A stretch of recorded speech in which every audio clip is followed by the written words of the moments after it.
Good morning class. तो देखिए last class हमने वन टॉप फैक्टर का ढेर सारा न्यूमेरिकल प्रैक्टिस कर लिया है। आज हम वहीं से थोड़ी थोड़ी बातों को एक बार रिवाइज कराएंगे जो कि ज़रूरी है, उसके बाद उसके आगे कंटिन्यू करेंगे।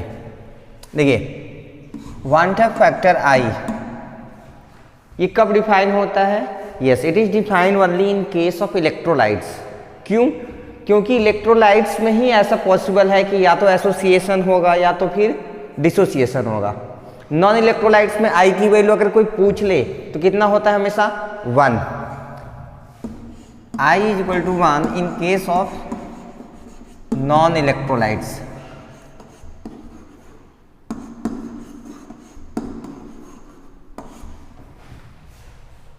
In the same way, I will be greater than 1 in case of electrolytes but showing dissociation। अगर डिसोसिएशन हो रहा है तो उस केस में I की वैल्यू हमेशा मोर देन 1 आएगी। And in the same way I will be less than 1 in case of association. ये जो दो वैल्यूज हैं these are abnormal values, these are responsible for the abnormal values in colligative property. Colligative property में जो कुछ experimentally change आ जाता है, जैसा हम गेस किए रहते थ्योरेटिकली, उसके लिए कौन रिस्पॉन्सिबल है? Only and only I, that is one top factor. ये रही एक बात। दूसरी बात, आई कैलकुलेट कैसे करते हैं? Actually, I is defined as abnormal values of colligative properties। abnormal का मतलब experimental या observed divided by normal values of colligative properties। ठीक। दूसरी चीज, अगर हम इसको मोलर मास से रिलेट करें तो हमने क्या देखा था कि मोलर मास कॉलिगेटिव प्रॉपर्टीज के क्या होते हैं? इनवर्सली प्रोपोर्शनल होते हैं। यानी कि we had got molar mass, normal molar mass upon observed और एक्सपेरिमेंटल मोलर मास। यहाँ एबनॉर्मल ऊपर होगा, यहाँ पर एबनॉर्मल नीचे, यहाँ नॉर्मल नीचे है तो यहाँ नॉर्मल ऊपर। अगर कोई पूछ दे क्यों तो लिखेंगे because colligative properties are inversely proportional to molar mass of the solute. Clear है? चलिए ये बातें हो गई थी, हमने फॉर्मूला डिस्कस कर लिया। और एक तरीका था आई कैलकुलेट करने का। अगर हम डिसोसिएशन के लिए बात करें तो क्या है? 1 + n - 1 इंटू अल्फा, जहाँ अल्फा क्या होता है? Yes, it is the degree of dissociation. n क्या है?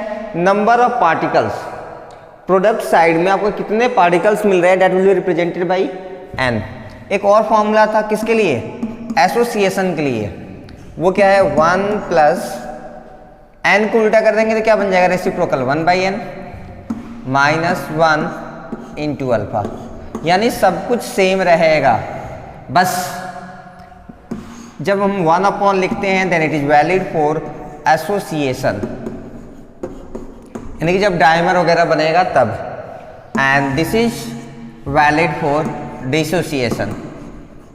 आप इसको ऐसे भी याद रख सकते हैं, जब number of particles in the product side will be more than the number of particles in the reactant side then we will use this formula.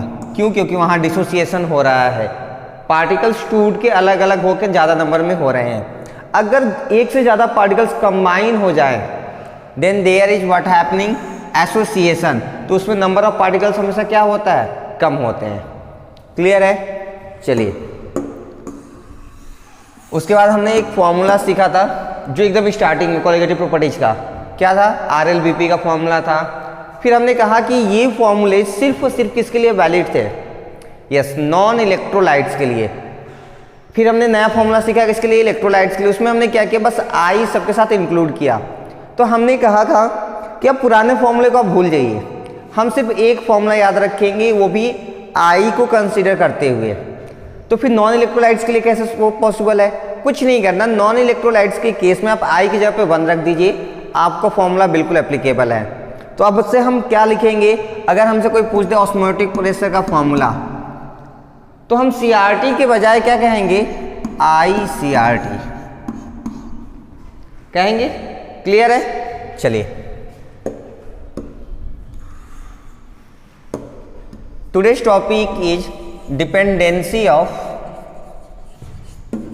Van 't Hoff factor। ये जो Van 't Hoff factor है ना, वो किस पे depend करता है, आज हम यही डिस्कस करने जा रहे हैं। इसके डिपेंड होने की वजह से देखिए, वेपर प्रेशर बदल सकता है, relative lowering in vapour pressure बदल सकता है, बॉइलिंग पॉइंट बदल सकता है, फ्रीजिंग पॉइंट बदल सकता है, ऑस्मोटिक प्रेशर बदल सकता है। तो कैसे बदलता है, आइए वही सीखते हैं। तो हेडिंग आप बना लीजिए, dependency of colligative properties on I. आप यहाँ पे आई की जगह पे अच्छा होगा लिख लीजिएगा Van 't Hoff फैक्टर,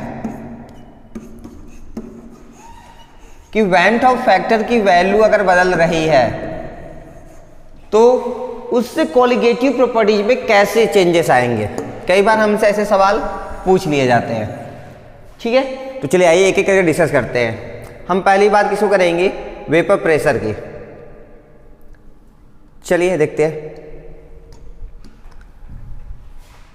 आप हमें यह बताइए, अगर किसी सॉल्यूशन में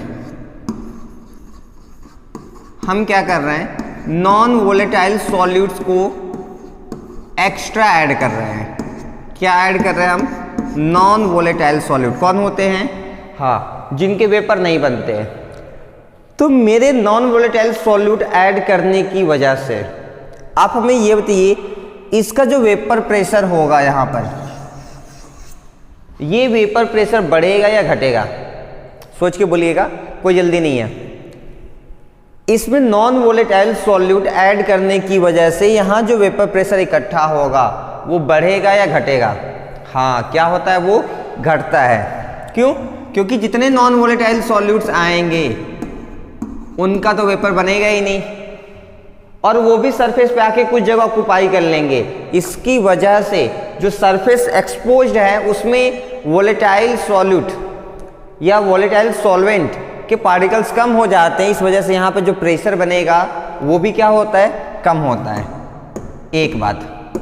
दूसरी बात, अभी हमने क्या देखा, pressure is inversely proportional to non volatile solute.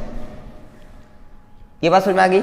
और अगर हम कहें कि आई की वैल्यू बढ़ा रहे हैं हम, यानी कि हम क्या कह रहे हैं कि नॉन वोलेटाइल सॉल्यूट क्या हो रहा है, बढ़ रहा है, तो क्या बताइए, हम ये कह सकते हैं P is inversely proportional to I।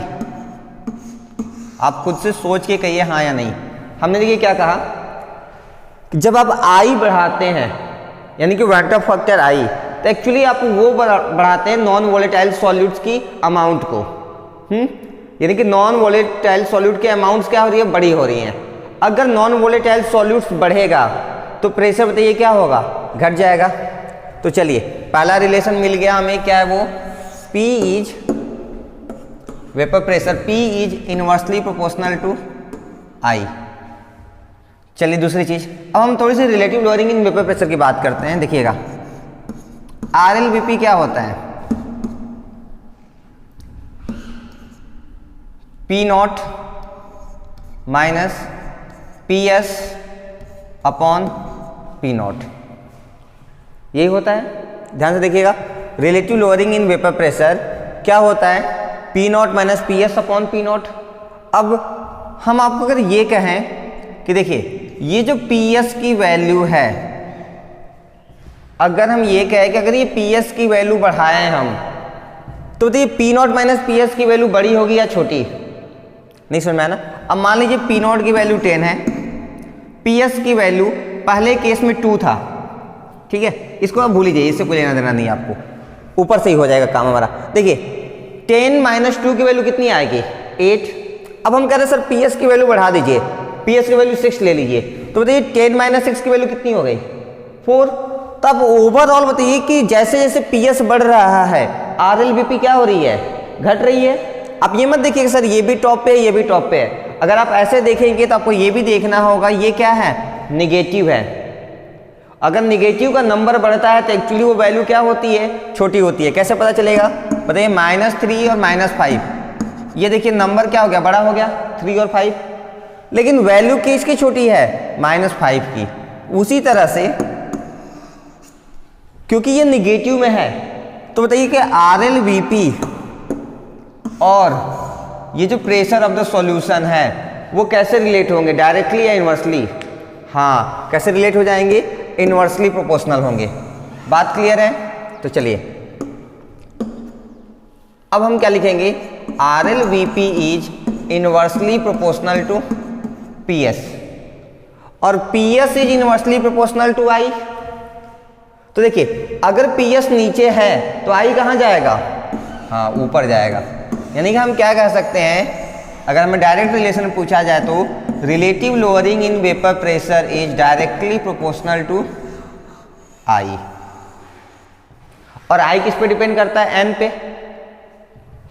पता है ना I की वैल्यू कैसे निकालते हैं, 1 + n-1 इंटू अल्फा, या फिर I = 1 + 1/n-1 इंटू अल्फा। देखिए 1/n या n दोनों कैसे पॉजिटिव, ठीक है। तो n की वैल्यू बढ़ाने से I की वैल्यू क्या होती है, बढ़ती है। चलिए एक बात तो हमें समझ में आ गई कि जैसे जैसे I की वैल्यू बढ़ेगी relative lowering in vapour pressure भी बढ़ेगा, लेकिन प्रेशर ऑफ द सॉल्यूशन जो PS होगी वो वैल्यू क्या होगी, कम होगी। देखिए vapour pressure PS, vapour pressure of the solution is inversely proportional to I because I increases the amount of non volatile solute. जैसे नॉन वोलेटाइल सॉल्यूट बढ़ेगा वेपर प्रेशर क्या हो जाएगा, कम हो जाएगा। अब देखिए RLVP में रिलेशन ढूंढेंगे तो RLVP और PS में इनवर्सली प्रोपोर्शनल का रिलेशन है। अभी हमने प्रूव किया कैसे, अगर PS नीचे है यानी PS कम हुआ तो I की वैल्यू क्या हो जाएगी, बढ़ जाएगी। कहाँ से, ऊपर वाले रिलेशन से। देखिए जब PS बढ़ता है तो I कम होता है, क्योंकि यहाँ PS कम हो रहा है तो I क्या हो जाएगा, बढ़ जाएगा। तो PS अगर नीचे है तो I कहाँ चला जाएगा, ऊपर। तो यहाँ से हम अगर इसको डायरेक्ट रिलेट करें तो हमें क्या रिलेशन मिलेगा, RLVP is directly proportional to I। समझ सकते हैं, याद रखेंगे। चलिए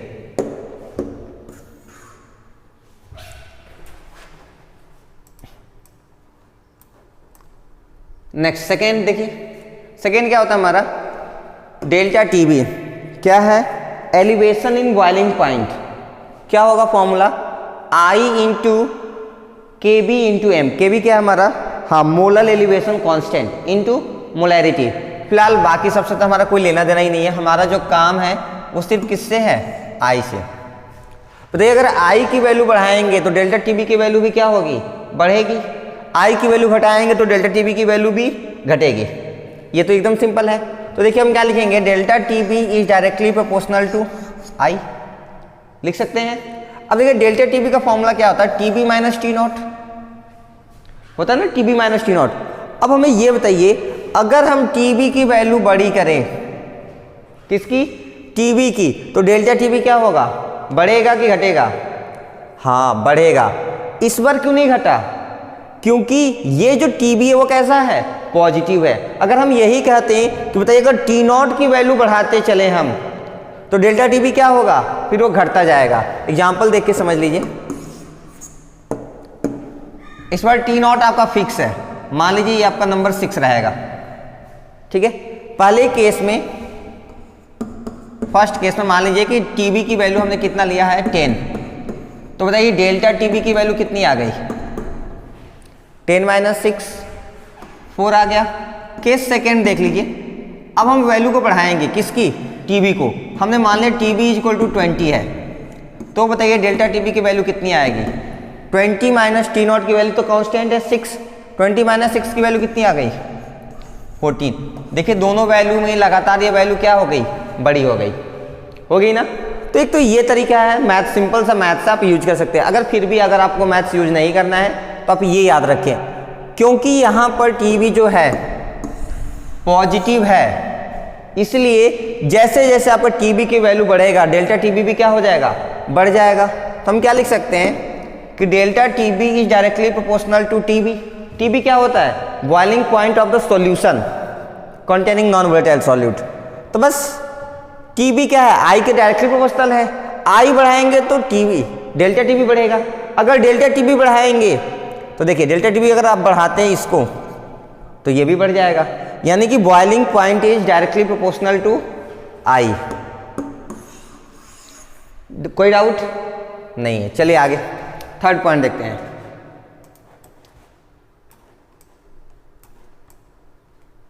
third is delta TF equal to I K F into molality. Same formula use किया गया है। यहां से बताइए डेल्टा TF और I में कैसा रिलेशन होगा? डायरेक्टली प्रोपोर्शनल का। क्यों? क्योंकि सब मल्टीप्लाई में है। चलिए यहां तक तो क्लियर है, इसमें कोई दिक्कत नहीं है। अब हम क्या करेंगे? डेल्टा TF का फॉर्मूला लिख लेंगे। तो देखिए डेल्टा TF का फॉर्मूला क्या होता है? TF नॉट माइनस TF होता है ना। देखिए इसमें freezing point of the solution कौन है? ये वाला नहीं, ये तो प्योर सॉल्वेंट का है। ये है freezing point of the solution. अब देख के आप हमें ये बताइए कि ये जो freezing point of the solution है वो पॉजिटिव है या नेगेटिव? हाँ क्या है? नेगेटिव। अगर हम इसको बात करते हैं, अगर हम डेल्टा TF की वैल्यू बढ़ाएंगे तो बताइए फ्रीजिंग पॉइंट ऑफ सॉल्यूशन क्या होगा? बढ़ेगा कि घटेगा? हाँ घट जाएगा ना। तो हम क्या कह सकते हैं? Delta TF is inversely proportional to TF। देखिए लिख सकते हैं। अच्छा देखिए delta TF is inversely proportional to TF। और ये बताइए कि डेल्टा TF और I क्या है? एक दूसरे के डायरेक्टली प्रोपोर्शनल है। यानी कि अगर डेल्टा TF हमने ऊपर लिखा है तो I भी हम कहाँ लिखेंगे? ऊपर। अभी इसको कंपैरिजन करिए। देखिए TF नीचे है तो I कहाँ है? ऊपर। तो हम क्या कह सकते हैं? TF is inversely proportional to I। चलिए अगर आपको ऐसे समझ में नहीं आया तो कोई बात नहीं, दूसरा तरीका देखिए। यहां से अगर हम I की वैल्यू बढ़ाते नहीं डेल्टा TF की वैल्यू बढ़ाते हैं तो बताइए I की वैल्यू क्या हो जाएगी? बढ़ जाएगी। क्योंकि आपने डेल्टा TF की वैल्यू बढ़ाया है तो आप हमें बताइए कि TF की वैल्यू क्या हो जाएगी? हाँ क्या हो जाएगी? कम हो जाएगी। क्यों? क्योंकि ये तो इनवर्सली प्रोपोर्शनल है। अब देखिए, अब सबको भूल जाइए, हमें तो रिलेशन किस में निकालना था? I और TF में। तो सिर्फ हम इसको ध्यान रखेंगे, बाकी सबको भूल गए। अब देखिए I बढ़ रहा है तो TF क्या हो रहा है? घट रहा है। तो I और TF में कैसा रिलेशन? इनवर्सली का। So TF is inversely proportional to I। अब आपको जैसे समझ में आया आप वैसे याद करिए, उसमें कोई इशू वाली बात नहीं है।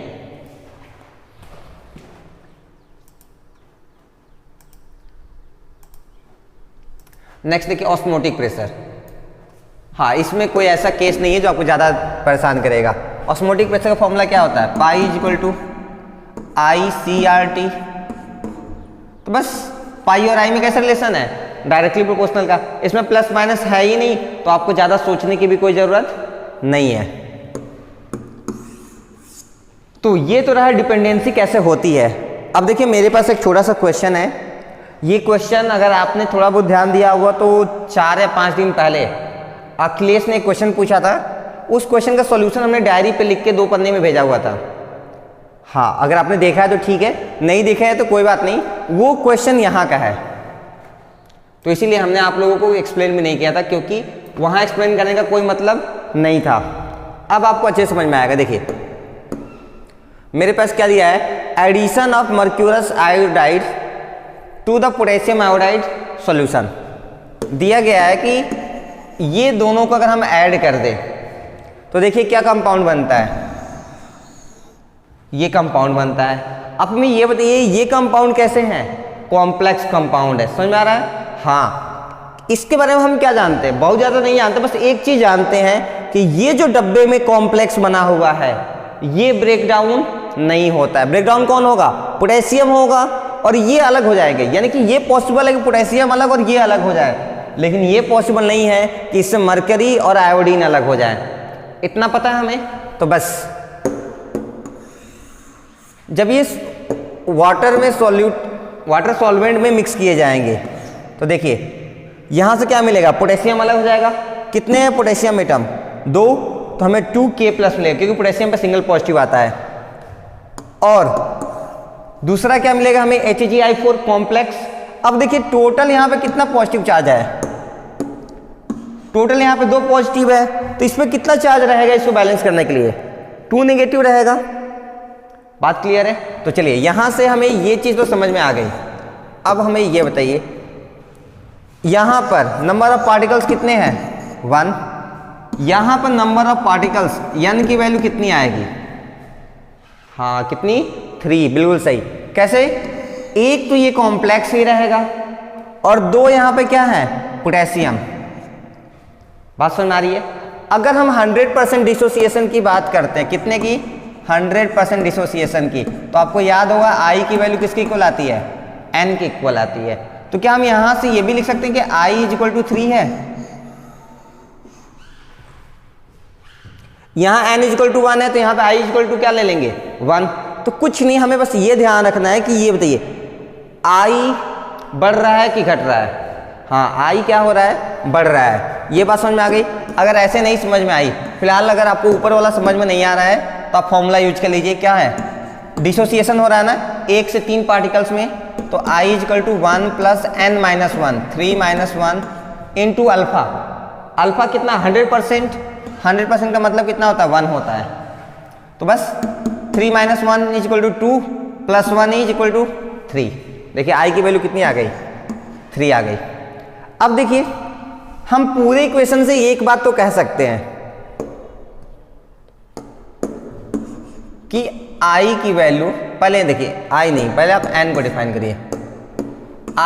n की वैल्यू क्या हो रही है? बढ़ रही है, क्योंकि पहले एक पार्टिकल था, अब उसके 3 पार्टिकल्स बन गए। अब हमें ये बताइए अगर n बढ़ेगा तो I भी क्या हो जाएगा? बढ़ जाएगा। क्यों? क्योंकि फॉर्मूला क्या होता है? I = 1 + n - 1 into alpha. अब चेक कर लीजिए, एक बार n की वैल्यू आप 4 ले लीजिए, 5 ले लीजिए, एक बार n की वैल्यू 10 ले लीजिए, ठीक है? तो देखिए अल्फा आपको 1 ले लीजिए 100%, तो क्या हो जाएगा? जब 5 लेंगे तो ये वैल्यू I की वैल्यू कितनी आ जाएगी? 5 आ जाएगी। और जब आप 10 लेंगे तो I की वैल्यू कितनी आ जाएगी? 10 आ जाएगी। एक तो ये तरीका है। दूसरा, आपको अगर ये रिलेशन याद है तो डायरेक्ट आप उस रिलेशन का भी यूज कर सकते हैं। देखिए I = n, 100% डिसोसिएशन में यही आता है। तो अगर I बढ़ेगा तो n बढ़ेगा, तो क्या n बढ़ेगा तो I भी बढ़ेगा? हाँ बिल्कुल। तो बस क्योंकि हमारे इस इक्वेशन में n बढ़ा है तो I भी बढ़ गया। अब देखिए अगर I बढ़ा है तो पहला रिलेशन हमने क्या देखा था कि जो प्रेशर ऑफ द सॉल्यूशन होता है वो I के क्या होता है? इनवर्सली प्रोपोर्शनल होता है ना। तो बताइए इसका वेपर प्रेशर क्या होगा? बढ़ेगा कि घटेगा? हाँ घटेगा। अब बताइए कि जो relative lowering in vapour pressure आता है वो I के साथ कैसा रिलेशन बनाता है? डायरेक्टली प्रोपोर्शनल का। तो बताइए कि relative lowering in vapour pressure यानी कि RLVP की वैल्यू क्या होगी? बढ़ेगी। यहां तक बात समझ में आ रही है? अब हम किसकी बात करेंगे? डेल्टा टीवी की, यानी कि एलिवेशन इन बॉइलिंग पॉइंट। ये क्या होता है? I के डायरेक्टली प्रोपोर्शनल होता है। तो डेल्टा टीवी भी क्या होगी? बढ़ेगी। अब हमें ये बताइए कि जो टीबी होता है, लिख लेते फॉर्मूला देख लीजिए, क्या होता है? टीबी माइनस T0 होता है। तो बताइए यहां पर जो टीबी है वो पॉजिटिव है या नेगेटिव? हाँ क्या है? पॉजिटिव है। अगर ये पॉजिटिव है तो अगर डेल्टा टीबी बढ़ेगा तो ये भी क्या होगा? बढ़ेगा। तो हम क्या लिखेंगे फिर? नेक्स्ट हम ये लिख सकते हैं कि डेल्टा टीबी तो लिख चुके थे ना, टीबी यानी कि boiling point of the solution भी क्या होगा? बढ़ेगा। ऐसे ही delta TF depression in freezing point भी बढ़ेगा क्योंकि डायरेक्टली प्रोपोर्शनल है। अब डेल्टा TF का फॉर्मूला देखिए, डेल्टा TF का फॉर्मूला क्या होता है? T0 माइनस TF0 होता है ना, या फिर कई बार नहीं T0 नहीं, यहाँ पर TF लगता है ना, सॉरी TF। क्या ये? Freezing point of the solution minus freezing point of the pure solvent, यही होता है। अब देखिए डेल्टा TF और माइनस TF, क्योंकि ये TF नेगेटिव है।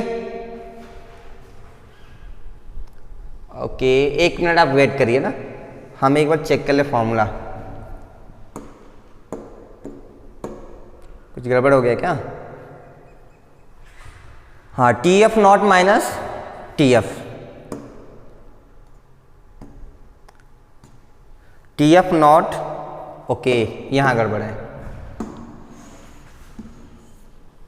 फॉर्मूला क्या होता है, delta T F is equal to T F naught minus T F. तो बताइए डेल्टा टी एफ और टी एफ में कैसा रिलेशन, इनवर्सली का, क्यों, क्योंकि ये नेगेटिव और ये पॉजिटिव। तो बस आप ये बताइए कि अगर डेल्टा टी एफ बढ़ रहा है तो freezing point of the solution क्या होगा, घटेगा। ऐसे ही ऑस्मोटिक प्रेशर क्या हो जाएगा, क्योंकि आई बढ़ रहा है तो ऑस्मोटिक प्रेशर पाई भी क्या होगा, बढ़ेगा। ये है complete solution for that question. अब आपसे रह के ये कुछ भी पूछता रहता है, कभी बताएगा, पूछ लेगा ऑस्मोटिक प्रेशर बताइए क्या होगा, कभी पूछ लेगा बताइए relative lowering in vapour pressure में क्या चेंज आएगा, हो सकता है आपसे पूछ ले कि बताइए boiling point of the solution में क्या चेंज आएगा। कई बार आपसे पूछ सकते हैं बताइए कि एलिवेशन इन बॉइलिंग पॉइंट में क्या चेंज आएगा। तो सब आपको यहां से निकालने आ गया, कर सकते हैं। चलिए इसका पूरा एक्सप्लेनेशन आपको यहां पर दिया हुआ है, आप एक बार खुद से रफ पे ऐसे लिख लेंगे जैसे हमने किया है, और एक बार उसको वेरीफाई कर लेंगे।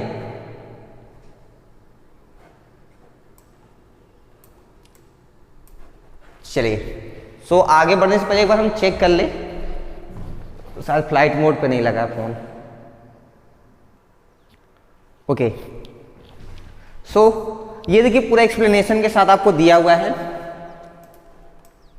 आप इसका आराम से एक बार चाहें तो स्क्रीनशॉट ले सकते हैं या फिर पीडीएफ से भी देख सकते हैं आप। नेक्स्ट क्वेश्चन देखिए, डिस्कस करते हैं। इन case of same molality and 100% dissociation, ठीक है, हम सब कुछ सेम मोलैलिटी पे और कंप्लीट डिसोसिएशन पे बात करें तो हमें बताना है इनका ऑर्डर। कर सकते हैं, देखिए कैसे करेंगे। NaCl, क्योंकि कंप्लीट डिसोसिएशन हो रहा है तो क्या बनाएगा, एक Na प्लस और दूसरा Cl माइनस। तो बताइए यहां पर N की वैल्यू कितनी है, 1, यहां पर N की वैल्यू कितनी आएगी, 2 आएगी। तो बताइए N की वैल्यू क्या हो रही है, 2 हो रही है। यहां पर देखिए पोटेशियम सल्फेट का, हाँ याद है, 2 टाइम्स ऑफ पोटेशियम प्लस होगा, प्लस सल्फेट पर 2 निगेटिव चार्ज आता है, यानी कि टोटल कितना आ गया, 3। एल्युमिनियम सल्फेट में देखिए 2 तो एल्युमिनियम एटम आएंगे, एक्चुअली 2 एल्युमिनियम आयन आएंगे, प्लस 3 सल्फेट आयन आएंगे, तो टोटल कितना हो गए, 2 + 3 यानी कि 5।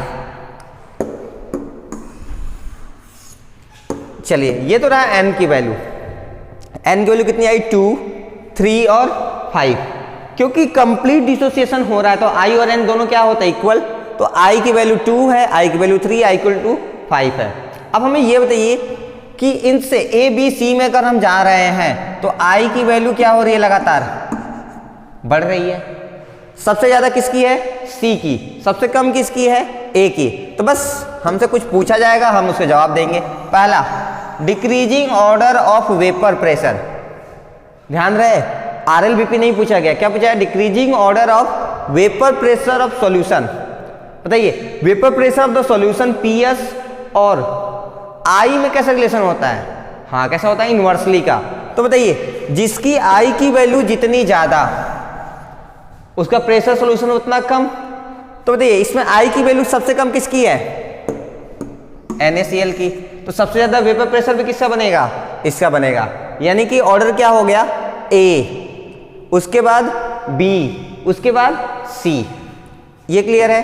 अब देखिए RLBP क्या होता है, डायरेक्टली प्रोपोर्शनल होता है। तो किसकी वैल्यू I की ज्यादा है, इसकी, तो RLBP भी किसकी ज्यादा होगी, C वाले की। सबसे कम किसका है, A का, फिर B का।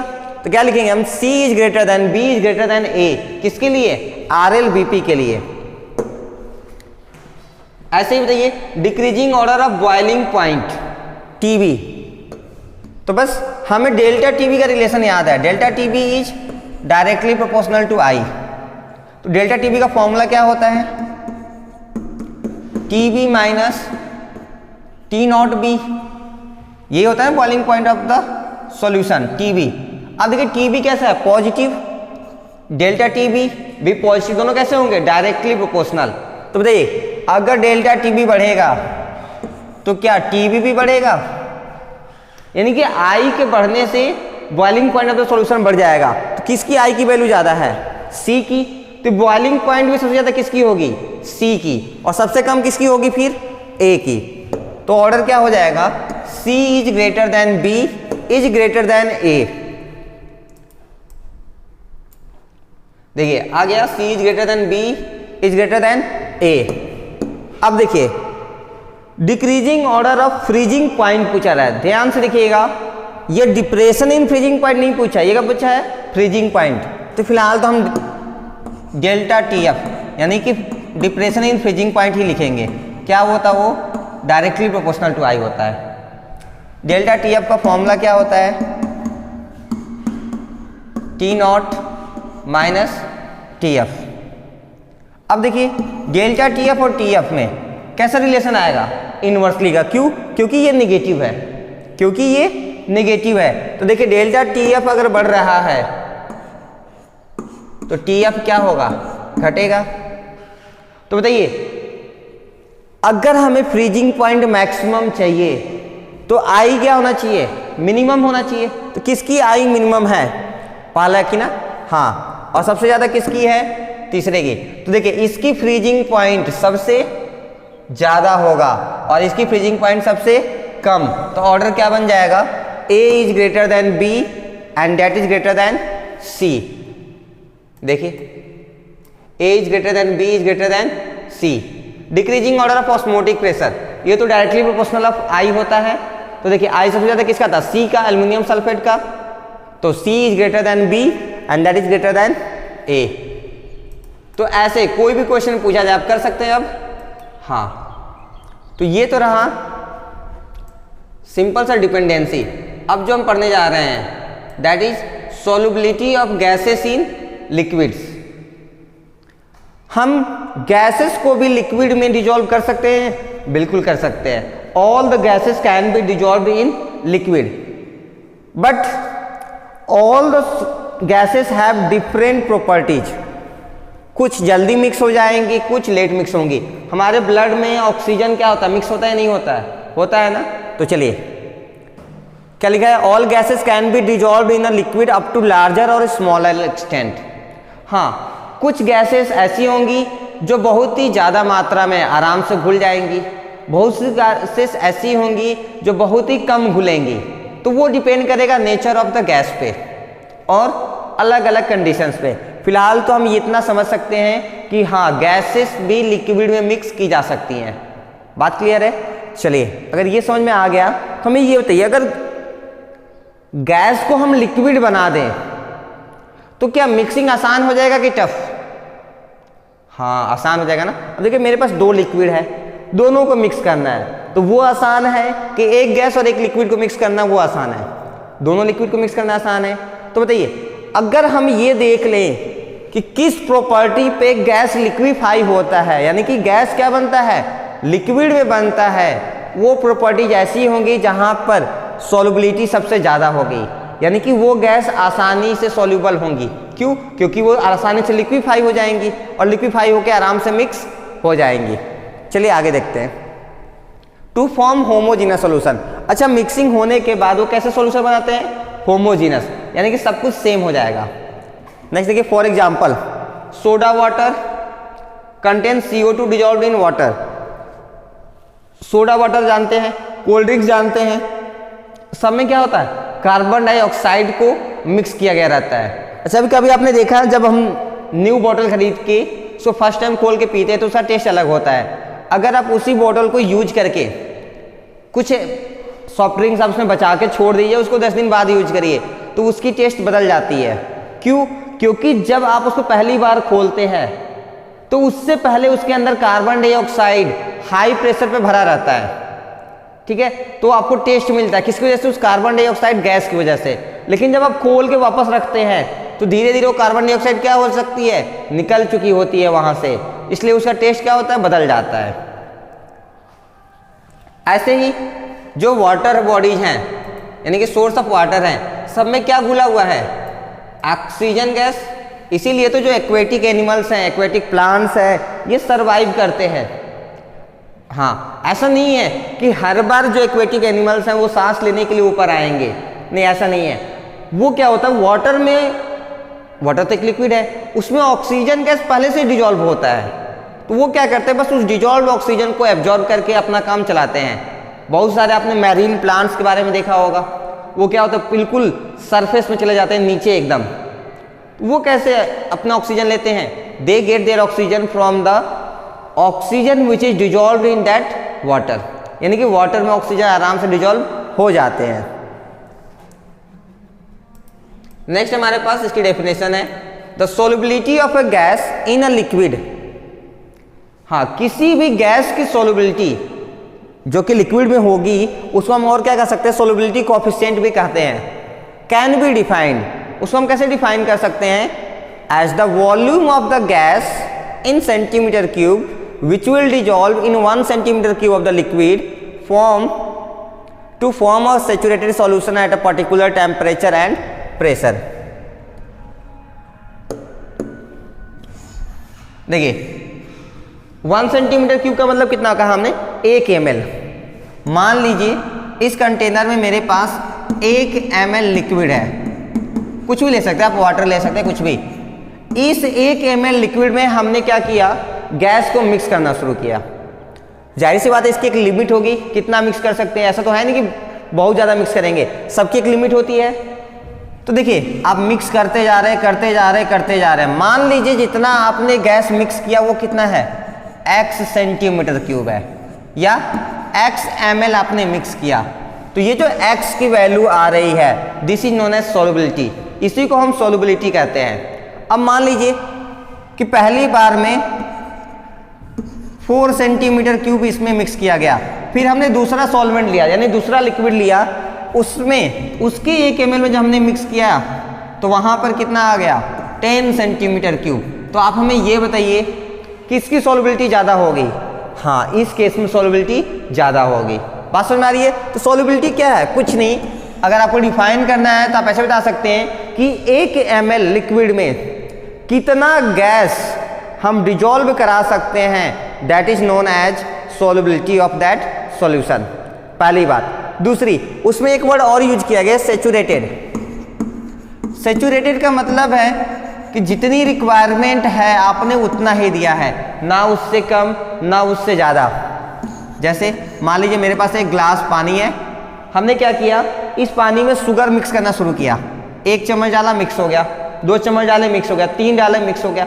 ऐसे जब आप डालते जाएंगे तो एक टाइम के बाद शुगर की मिक्सिंग बंद हो जाएगी, यानी कि उसके बाद शुगर आप मिक्स नहीं कर सकते। तो वो लास्ट पॉइंट जहां के बाद शुगर की मिक्सिंग पॉसिबल नहीं है, उसी को हम क्या कहते हैं, सैचुरेटेड सॉल्यूशन कहते हैं। यानी कि इसको जितनी कैपेसिटी थी आपने उतना उसको प्रोवाइड कर दिया, अब उससे ज़्यादा देंगे तो वो सॉल्यूबल नहीं होगा, that is known as saturation. Clear है। यानी कि 1 ml लिक्विड में जितना गैस आप डिजॉल्व कर सकते हैं ताकि उसके बाद और डिजॉल्व पॉसिबल ना हो, उसी अमाउंट को हम क्या कहते हैं, उसकी सॉल्युबिलिटी कहते हैं। ये क्लियर है। चलें नेक्स्ट देखते हैं आगे। Next topic is factors affecting solubility of a gas in a liquid. हाँ, ये कई सारी चीज़ों पर डिपेंड करेगा। हमने क्या कहा था, इस चीज़ का हम ध्यान रखेंगे, ऐसे फैक्टर्स जिसपे कि गैस आराम से लिक्विफाई हो सकता है, वो सारे फैक्टर्स क्या होंगे, सॉल्युबिलिटी को बढ़ाएंगे। अब हमें बस ये बताइए कि मेरे पास एक गैस है, इसको हमें लिक्विफाई करना है, यानी कि हमें इसको क्या बनाना है, लिक्विड बनाना है। तो हम देखिए क्या क्या कर सकते हैं। अगर हम प्रेशर गैस पे बढ़ाएंगे तो लिक्विड बनेगा, या जब हम प्रेशर कम करेंगे तो बढ़ेगा। हाँ, क्या करेंगे, प्रेशर बढ़ाएंगे। क्यों? क्योंकि जब आप प्रेशर बढ़ाएंगे तो जो गैस के पार्टिकल्स हैं वो क्या होंगे, एक दूसरे के पास आएंगे ना। अगर पार्टिकल्स पास आएंगे तो उनके बीच का इंटरमोलिकुलर स्पेस क्या होगा, कम, और इंटरमोलिकुलर फोर्स क्या हो जाएगा, बढ़ जाएगा। फिर वो कंबाइन होकर क्या बन जाएंगे, लिक्विड। यानी कि हमें प्रेशर क्या करना होगा, बढ़ाना होगा, एक बात। दूसरी, अगर हम गैस की टेम्परेचर बढ़ाएं तो देखिए टेम्परेचर बढ़ाने से जो काइनेटिक एनर्जी होती है पार्टिकल्स की, वो क्या होती है, बढ़ जाती है। अगर वो बढ़ गई तो पार्टिकल्स एक दूसरे के पास आएंगे या एक दूसरे से दूर जाएंगे? हाँ, वो एक दूसरे से दूर जाएंगे। तो क्या टेम्परेचर बढ़ाने से गैस लिक्विफाई हो सकता है? नहीं। तो हमें क्या करना होगा फिर? टेम्परेचर को कम करना होगा। बात समझ में आ रही है? तो दो फैक्टर्स तो ऐसे जो कि हम अपने डेली लाइफ में पहले ही सीख चुके थे, बस उसको यहाँ रिलेट करना था। यानी कि ये जो दो फैक्टर हैं ये सॉल्युबिलिटी को डायरेक्ट अफेक्ट करेंगे। यानी कि अगर आप प्रेशर बढ़ाएंगे तो सॉल्युबिलिटी क्या हो जाएगी? बढ़ जाएगी। अगर आप टेम्परेचर कम करेंगे तो भी सॉल्युबिलिटी क्या होगी? बढ़ जाएगी। चलिए आइए पढ़ते हैं। पहला ये डिपेंड करता है किस पे? नेचर ऑफ द गैस पे। हाँ, the solubility of different gases varies considerably in the same solvent. Considerably का मतलब होता है गुड अमाउंट, यानी कि वो इतना ज़्यादा आपको चेंज देखने को मिलेगा कि आप आराम से उसको फील कर सकें।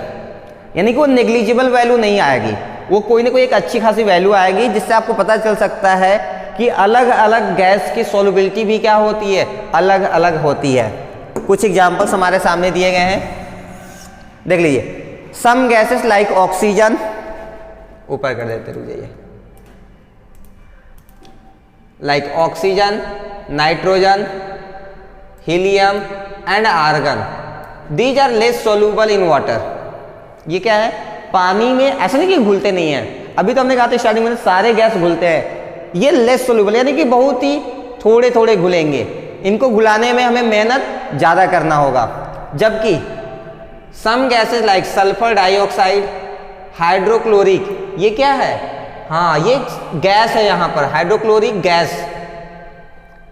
इसको हम हाइड्रोजन क्लोराइड गैस के नाम से भी जानते हैं। This is ammonia. These are more soluble in water. ये वाटर में आराम से घुल जाते हैं। क्यों घुलते हैं?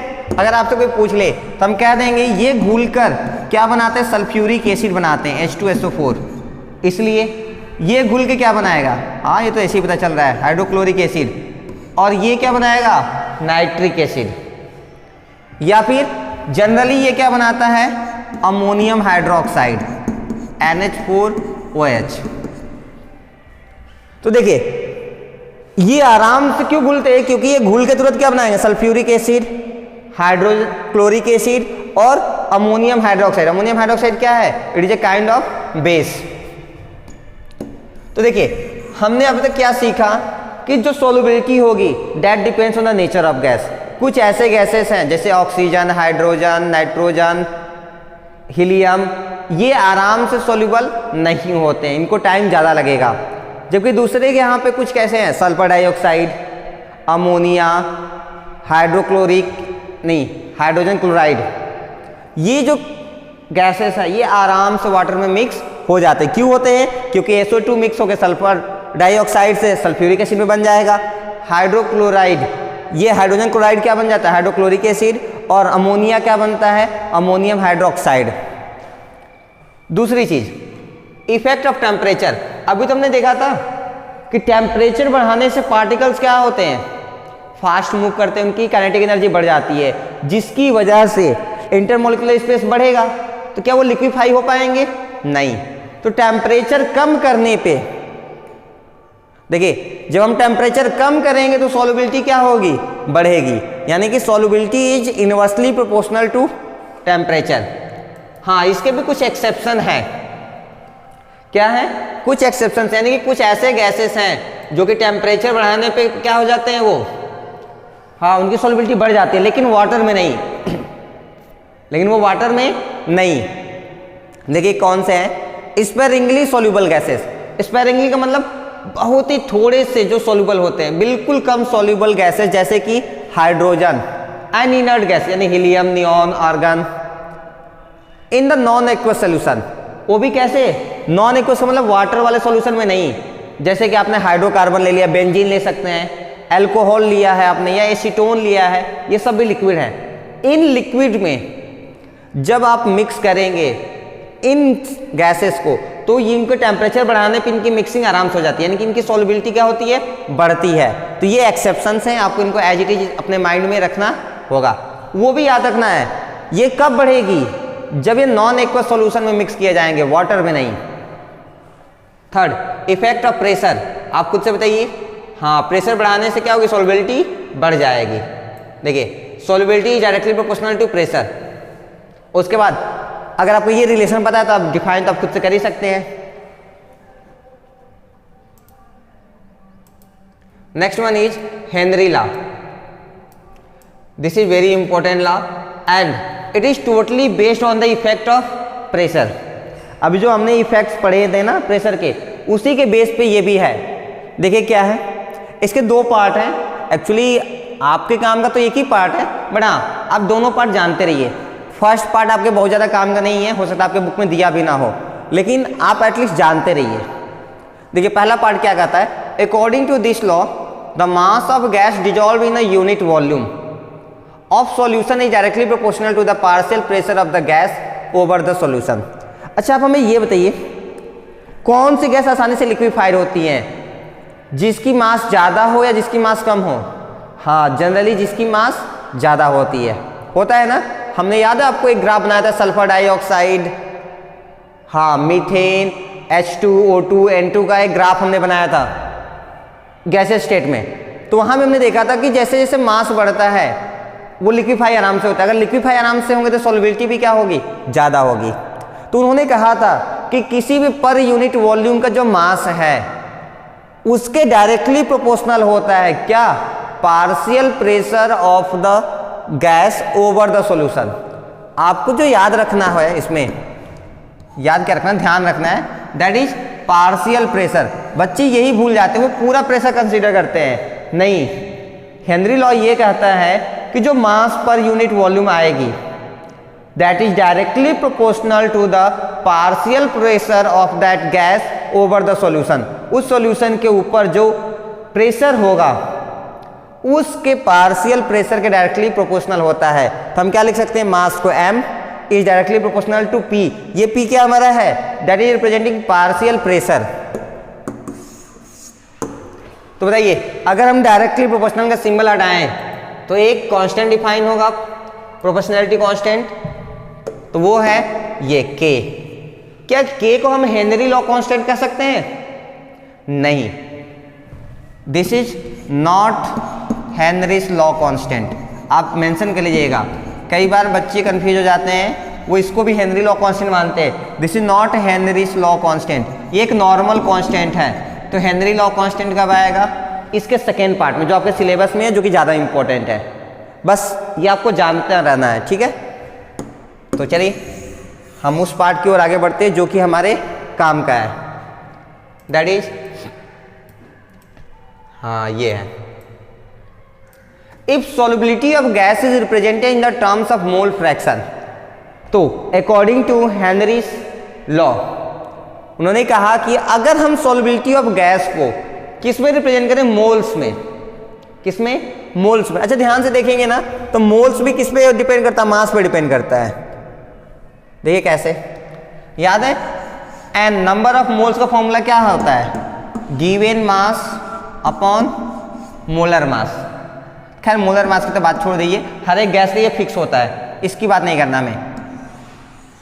मास और मोल्स, बताइए कैसा रिलेशन होगा, they will be directly proportional to each other, होगा ना। हाँ तो उन्होंने यही कहा कि मास कहने से अच्छा है आप इसको किस पार्ट में डिवाइड करिए, डिफाइन करिए, मोल्स में। तो उन्होंने कहा कि moles are directly proportional to the partial pressure of the gas over the solution. यानी कि सेम कॉन्सेप्ट पीछे वाला ही उन्होंने यूज किया। वहां पर उन्होंने कहा था मास पर यूनिट वॉल्यूम, यहां उन्होंने क्या कहा कि अगर हम मोल्स में रिप्रेजेंट करें तो then moles are directly proportional to that pressure. So n is directly proportional to pressure. ये भी प्रेशर कैसा है, इट इज पार्शियल प्रेशर। अब इस प्रोपोर्शनैलिटी कांस्टेंट को जब हम हटाएंगे, सॉरी प्रोपोर्शनैलिटी सिंबल को, तो एक प्रोपोर्शनैलिटी कांस्टेंट डिफाइन करेंगे, दैट इज KH। क्या लिखते हैं हम उसको, KH इंटू P। ये हो गया। अब देखिए ये जो KH है यही है हमारा Henry constant, this is our Henry constant. तो इसको उन्होंने जो डिफाइन किया उनका एक्चुअल तरीका ये था, उन्होंने कहा कि प्रेशर, क्या कहा उन्होंने, एक्चुअली पूरा लिख लीजिए, partial pressure is directly proportional to mole fraction. तो अगर हम मोल फ्रैक्शन की बात करें तो क्या लिखेंगे, फिर हम काई लिखेंगे, सिंबल को हटाएंगे तो देखिए यहाँ पे क्या आ जाएगा, हेनरी कांस्टेंट और यहाँ पर मोल फ्रैक्शन। उन्होंने एक नया फॉर्मूला ये बना के दिया। बात समझ में आ रही है? चलिए देखिए, if the solubility of gas is represented in the terms of mole fraction then partial pressure of the gas is directly proportional to that mole fraction of the gas. Clear है? चलिए उसके बाद यही आपका एक कांस्टेंट डिफाइन हो जाएगा। ये जो कांस्टेंट है this is our Henry law constant. हाँ, यही हेनरी लॉ कांस्टेंट है, इसलिए हमने KH लिखा हुआ है। अब इसका ग्राफ में देखिए, अगर हम इस देखिए क्या आया है, P partial pressure of the gas is equal to Henry's law constant into mole fraction of gas. अगर हमसे कह दिया जाए कि हमें प्रेशर और मोल्स के बीच क्या करना है, हाँ ग्राफ बनाना है, तो देखिए मोल फ्रैक्शन का फॉर्मूला क्या बनता है, मोल्स ऑफ दैट कंपोनेंट। अगर हम सॉल्यूट की बात करें तो moles of solute upon total moles. जैसे जैसे मोल फ्रैक्शन बढ़ाएंगे नंबर ऑफ मोल्स भी क्या होता है, बढ़ता है, यानी डायरेक्टली प्रोपोर्शनल होता है। अगर हमसे कह दिया जाए कि draw the graph between partial pressure and number of moles, तो देखिए हम ग्राफ कैसे बनाएंगे। This is on the Y axis, तो हम क्या करेंगे, इसके जगह पे वाई लिख देंगे, लिख सकते हैं। ये क्या है, कांस्टेंट, तो हम इसको m से रिप्रेजेंट कर देते हैं, स्लोप m। ये क्या है हमारा, हाँ this will be represented on the x axis in the form of moles, क्योंकि मोल्स और मोल फ्रैक्शन डायरेक्टली प्रोपोर्शनल है, तो हम क्या कर सकते हैं, that is getting represented on x। देखिए कैसा रिलेशन आ गया, y equal to mx। y equal to mx का ग्राफ याद है, हाँ straight line from the origin. उसके बाद आप क्या करेंगे, यहां पे कुछ दूर तक सिर्फ डॉट डॉट करके दिखा देंगे आप, हाँ बस थोड़ी देर के लिए, बाकी सारा पार्ट कांस्टेंट। अगर आप पूरी स्ट्रेट लाइन बना भी देते हैं तो वो गलत नहीं है। अगर हमसे कोई कहता है कि एक्यूरेट ग्राफ कौन सा है, तो ये ग्राफ था एक्यूरेट। तो देखिए हेनरी लॉ आपका क्लियर हो गया, ये ग्राफ ऐसा बनेगा। अगर आप इसको स्ट्रेट लाइन से जोड़ भी दे तो कोई दिक्कत वाली बात नहीं है। चलिए, तो फिर ये जो हेनरी लॉ कांस्टेंट है ये डिपेंड भी किसी चीज पे करता होगा, हाँ बिल्कुल करता है, दो चीजों पे। It depends on the nature of the gas, पहली बात। दूसरी चीज, it depends on the temperature. ये नेचर ऑफ द गैस पे भी डिपेंड करेगा और टेम्परेचर पर भी डिपेंड करेगा।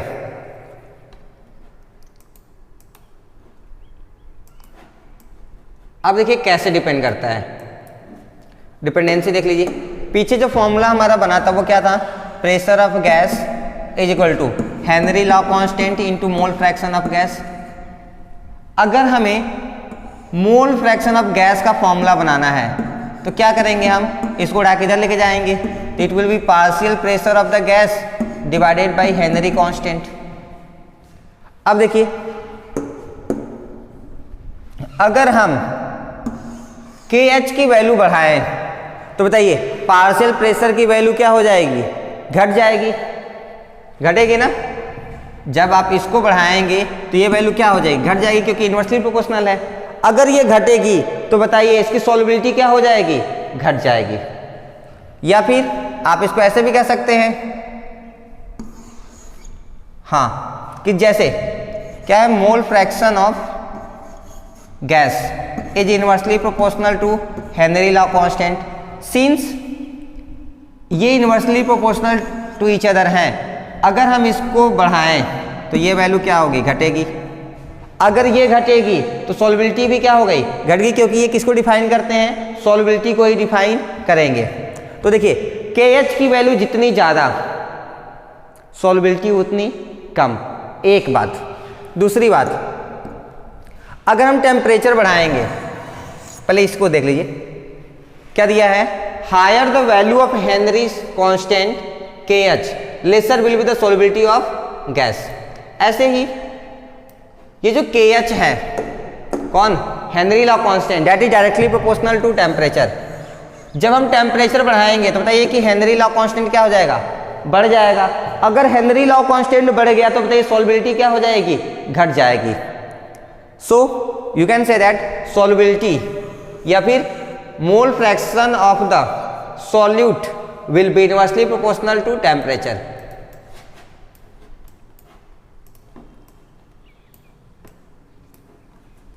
नेक्स्ट देखिए, again higher the value of temperature higher will be the value of K H, but less will be the value of solubility of gas. Clear है। अब देखिए एक्चुअली इसका मतलब क्या हो रहा है, ये तो हमारा मोल फ्रैक्शन है, ये सॉल्युबिलिटी कैसे हो रही है। देखिए मोल फ्रैक्शन का मतलब मिक्सिंग हुई कि नहीं हुई। अगर ये वैल्यू कम होगी तो बताइए मिक्सिंग क्या हो गई, कम होगी, यानी उसके अंदर इसके मोल्स कम मिक्स हुए हैं। हाँ, तो मोल फ्रैक्शन हमें क्या बता रहा है कि कितने मोल्स उसमें मिक्स हुए, क्योंकि T बढ़ रहा है तो मोल फ्रैक्शन कम हुआ, यानी कि उस सॉल्यूशन के अंदर ये जो गैस के मोल्स थे वो क्या है, कम है, तो सॉल्युबिलिटी उसकी क्या है, कम है। नेक्स्ट एक लिमिटेशन है, एक नहीं दो लिमिटेशन है, यानी कि इनके हेनरी लॉ में कुछ चीजें हमें ध्यान रखना है। पहला, it is only applicable at low pressure and moderate pressure. Actually इसका मतलब ये नहीं है कि एकदम लो प्रेशर होना चाहिए, इसका मतलब कि बहुत ज़्यादा एक्सट्रीम हाई प्रेशर पर ये जो हेनरी लॉ है वो काम करता नहीं है, यानी कि वो काम करना बंद कर देगा। दूसरा, it is also not applicable in gas is showing reaction with the solvent. अगर यही गैस सॉल्वेंट के साथ रिएक्शन शो करने लगे तो उस केस में भी हेनरी लॉ डिफाइन नहीं किया जा सकता। दूसरी चीज आप इसको ऐसे भी ध्यान रख सकते हैं, देखिए एट हाई प्रेशर, जैसे जैसे प्रेशर बहुत ज्यादा बढ़ा देंगे, एक्चुअली ये जो हेनरी लॉ है ना, अभी तो आपको नहीं बताया जाएगा लेकिन आपके हायर स्टडी में बताया जाएगा। हेनरी लॉ क्या करता है, आइडियल गैस बिहेवियर फॉलो करता है। कौन सा, आइडियल गैस बिहेवियर। तो बताइए आइडियल गैस कौन से होते थे, हाँ आइडियल गैस वो होते हैं जिनके पार्टिकल्स के बीच इंटरेक्शन होता है या नहीं होता, नहीं होता है ना। तब हमें ये बताइए अगर दो चार पार्टिकल्स के बीच कोई इंटरेक्शन नहीं है और आप प्रेशर लगा के उनको पास लेके आएंगे एकदम, तो बताइए उनके बीच इंटरेक्शन स्टार्ट हो जाएगा कि नहीं हो जाएगा, हाँ। और फिर वो किसकी तरह बिहेव करने लगते हैं, रियल गैस की तरह। अगर वो रियल गैस की तरह बिहेव करेंगे तो वो क्या हो गया, आइडियल गैस बिहेवियर से डेविएट हो गए, इसीलिए वहां पर फिर हेनरी लॉ काम नहीं आता है। खैर आपको इतना ज़्यादा परेशान होने वाली बात नहीं है, क्योंकि आप गैसियस स्टेट अच्छे से आप पढ़े थे, इसलिए हमने आपको यहाँ पे समझा दिया।